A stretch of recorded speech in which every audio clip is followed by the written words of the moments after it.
السلام عليكم ورحمة الله وبركاته. ازيكم حبايبي؟ عاملين ايه؟ اتمنى دايما تكونوا بخير يا رب، وكل سنة وانتم طيبين بمناسبة العام الجديد. يا رب يكون كده عام سعيد على الجميع ان شاء الله كده يا رب، وخير وتفاؤل ان شاء الله يا رب. النهاردة بإذن الله كده عاملة معاكم شاتو جاتو بكريم كراميل بطريقة مختلفة ان شاء الله بالطريقة تعجبكم وتجربوها. ما تنساش تشتركوا في القناة وتفعلوا الجرس عشان يوصلكوا كل جديد، وتدوسوا لايك. نسمي بسم الله. هنا عندي باكيتين كريم كراميل، وعندي 3 كوبايات لبن او حليب، وعندي كوبايه ونص من السكر. بص، المقادير دي كلها المفروض تتضرب في الخلاط مع بعضيها، بس انا الشفشق الخلاط مش هيكفي فهضربها على جزئين. يعني دلوقتي انا هحط كده باكت من كريم كراميل، واحط معاه مثلا كده ايه كوبايه سكر او كوبايه ونص سكر، على حسب ما بياخد الشفشق. يعني هو المقادير ان شاء الله اعملها لكم، انزلها لكم في صندوق الوصف. هي بتاخد 3 كوبايات من الحليب، كوبايه ونص من السكر، باكيتين كريم كراميل. هتاخد يعني حوالي كده 5 باكيتات فانيليا. هنحط دلوقتي اتنين كده فانيليا، وحسب ما بياخد الشفشق هنحط فيه المكونات بتاعتنا. بس انا هعملها على جزئين ان شاء الله كده، عشان الشفشق مش هيكفي المقادير كلها.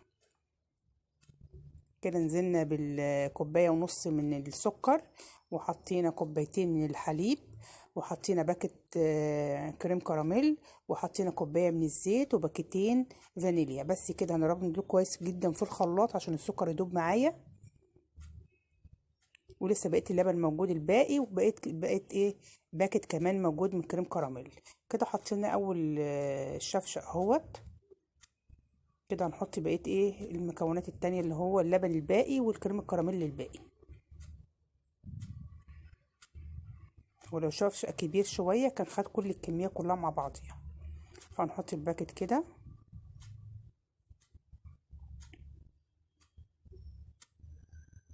بس كده ونضربهم كويس جدا. وبعد كده بقى ايه نحط الخليط ده على بعضيه كده ونقلبه.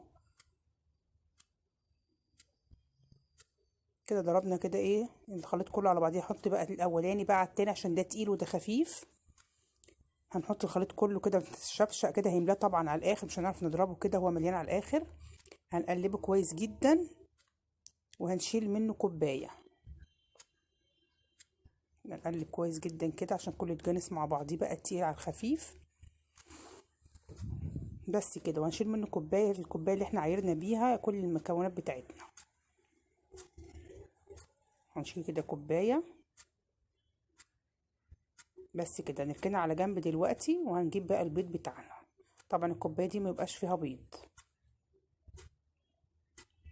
كوبايه كده نحطها في التلاجة او نحطها جنبنا كده لغايه ما نخلص بقيه الكيكه بتاعتنا. كده هنا عندي اربع بيضات. كده خدنا كوبايه وشلناها. هنحط بقى على بقيه المكونات 4 بيضات كده بدرجه حراره المطبخ. هننزل عليهم بقى معلقه كبيره من الخل، خل ابيض كده. هنحط معلقه بتخلي قوام الكيك اولا حلو ومفيش زفاره للبيض. معلقه كده. وبعد كده هننزل برضو بفانيليا.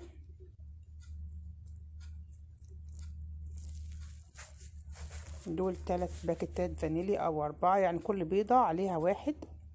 احنا حاطين فانيليا قبل كده، يعني ممكن دول 3 بس. حاطين في الاول فانيليا عشان مع الكوبايه اللي احنا شلناها دي تبقى ايه مطعمه من الفانيليا. بس كده حطينا بقى البيض على الفانيليا. هنضربهم كويس جدا في الخلاط، كده في الشفشق الخلاط.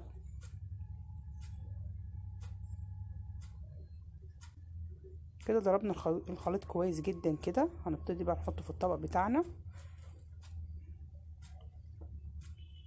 وانا اثناء ما شغاله في الكيك كده مشغله الفرن عشان تسخن قبل ما اخلص الكيك بتاعي. هنا عندي كوبايتين ونص من الدقيق، بنفس الكوبايه اللي انا بعاير بيها تحت الميه ديت شرب الميه. وهناخد ان شاء الله كده باكت ونص من البيكنج باودر، عشان الصينيه النهارده بتاعتنا كبيره شويه. كده خدنا باكت بيكنج باودر او خميره الحلويات. هناخد معلقه صغيره كمان من الباكت التاني. يعني كده خدنا حطينا رشه بس من الملح صغيره كده على الدقيق، وحطينا باكت بيكنج باودر. وهناخد معلقه كمان، يعني يعتبر 3 معالق صغيرين من البيكنج باودر. حطينا كده الملح والبيكنج باودر عليه كده، هنقلب الدقيق كويس، وبعد كده ننخله على 3 مراحل واحنا شغالين، ننخل ونقلب. هننزل كده ننخل شويه كده ونقلب تقليبه خفيفه بالايه، بالمضرب اليدوي.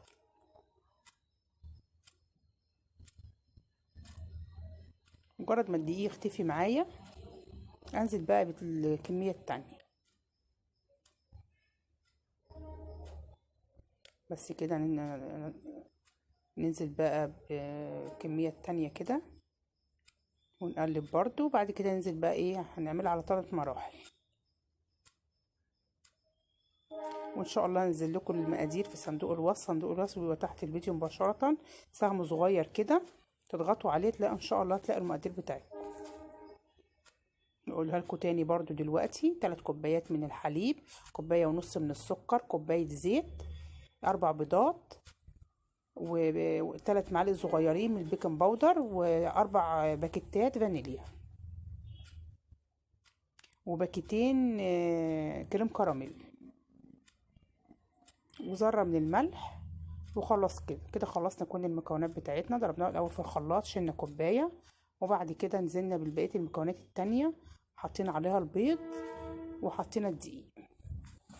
بس كده القوام كده مناسب جدا وحلو قوي. طبعا ممكن لو انتوا مثلا عشان الكوبايات مش زي بعضها ممكن تاخد منكم معلقتين دقيق زياده شويه كده. جبنا مقاس الصينيه، المقاس الكبير ده بيبقى 3 صواني تحت بعض، انا خدنا المقاس الاكبر خالص.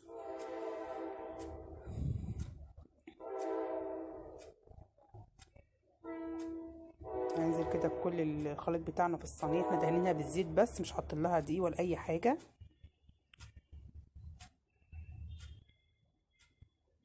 الشاتو جاتو ما بتحط لهاش دقيق، هي مجرد تدهنيها بالزيت او بالسمنه. دلوقتي هنحطها على الرف الوسطاني، بتاخد 45 دقيقه في الفرن. كده بعد ما خدت 45 دقيقه هنختبرها، لسه طالعه دلوقتي حالا من الفرن. هنختبرها كده ايه، بخلة اسنان او الخشب معانا دوت كده، العود الخشب ده كده كده مفيهاش اي حاجه، ما طلعتش اي حاجه فيها.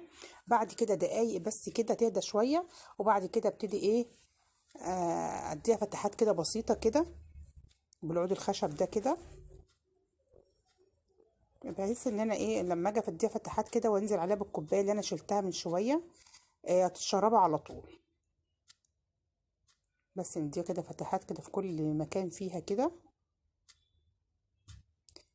والكوبايه اهي تقلبها كويس جدا كده، واروح منزلها على ايه، على وش الصينيه بتاعتي.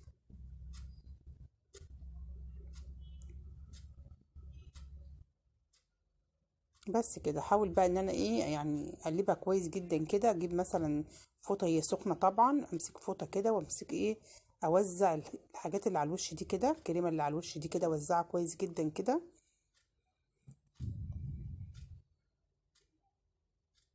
لغايه ما تشربها كلها.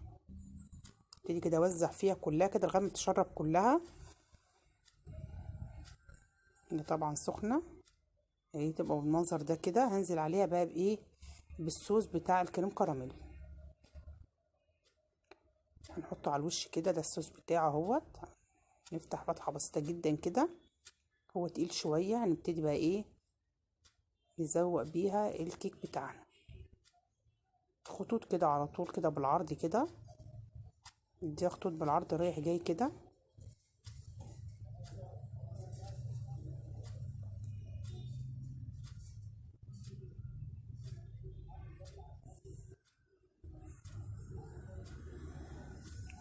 بس كده، وهجيب العود الخشب بقى ايه، وابتدي امشي بقى ايه على الخطوط دي كده رايح جاي كده، بتديني شكل حلو كده. وخلاص، نوع مختلف من الكيك وطعمه حلو جدا وهش وجميل جدا بالمنظر ده كده. نروح ونيجي كده على الكريمه بتاعتنا كده. بس كده، مش عايزه اي حاجه تاني ولا اي حاجه، طعمها حلو جدا. بس كده نبتدي بقى نقطعها. بصوا هشه وجميله جدا، حلوه قوي.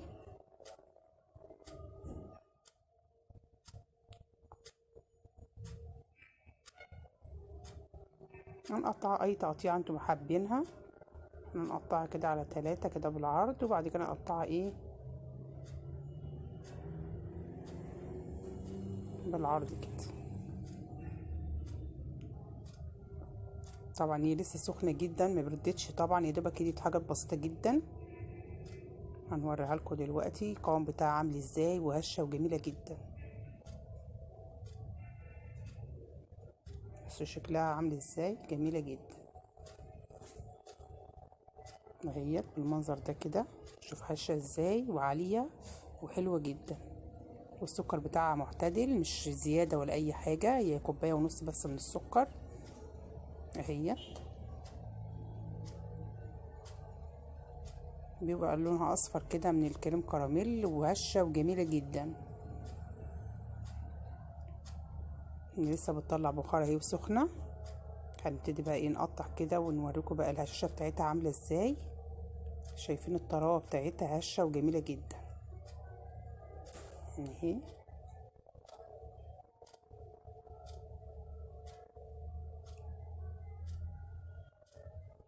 طعمها حلو قوي وهي دافيه كده، مش محتاجه اي حاجه عليها ولا كريم شانتيه ولا اي حاجه، هي طعمها جميل جدا كده.